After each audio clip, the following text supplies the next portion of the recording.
ఇక్కడ ఏమంటుంటే చోటేబాయికి చీమ కుట్టకుండా బీజేపీ కాపులా, ఎందుకు గ్రూప్ 1 మీద ఎందుకు సిబిఐ ఎంక్వైరీ అడుగుతలేరు అని చెప్పేసి మాట్లాడుతున్నాడు. వాస్తవానికి చోటేబాయికి చీమ కుట్టకుండా బడేబాయి కాపలా అంటే నిజంగా సిగ్గుండాలి. ఇక్కడ చూడుర్రి, మీ కాళేశ్వరం కమిషన్ మీదనే ఇది ఇప్పుడు మీరు బీఆర్ఎస్ బీజేపీ ఒక్కటా కాదా అనేది తెలుస్తుంది.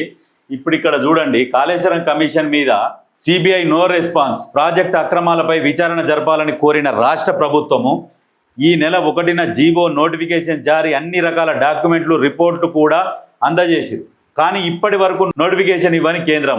రాష్ట్ర సర్కార్ అడిగితే 48 గంటల్లోనే సిబిఐ విచారణకు సిద్ధమని గతంలో కేంద్ర మంత్రి కిషన్ రెడ్డి ప్రకటన చేసిండు. కానీ 48 గంటల్లో విచారణ జరుపుతామని చెప్పేసి ఈయన ప్రకటించిండు సిద్ధం. అయితే 12 రోజులు గడిచిన సిబిఐ నుంచి స్పందన రాకపోవడంపై సీఎం ఆరా.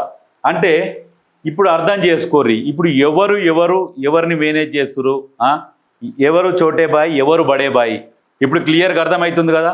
కాళేశ్వరం కమిషన్ మీద ఇంతవరకు ఇంకా చర్యలు తీసుకుంటలేరు. ఎందుకంటే ఇక మరి అది కేటీఆర్కి తెలవాలి, బీజేపీ పెద్దలకు తెలవాలి. గతంలో కిషన్ రెడ్డి ఏమో మాట్లాడిండు, మాకు 48 గంటల్లోనే మేము రంగంలోకి దింపుతాం సిబిఐని అని చెప్పారు. మరి సిబిఐ కాళేశ్వరం మీద ఎందుకు ఇంకా మొదలు పెట్టలేదు? అది దానికి సమాధానం చెప్పాలి.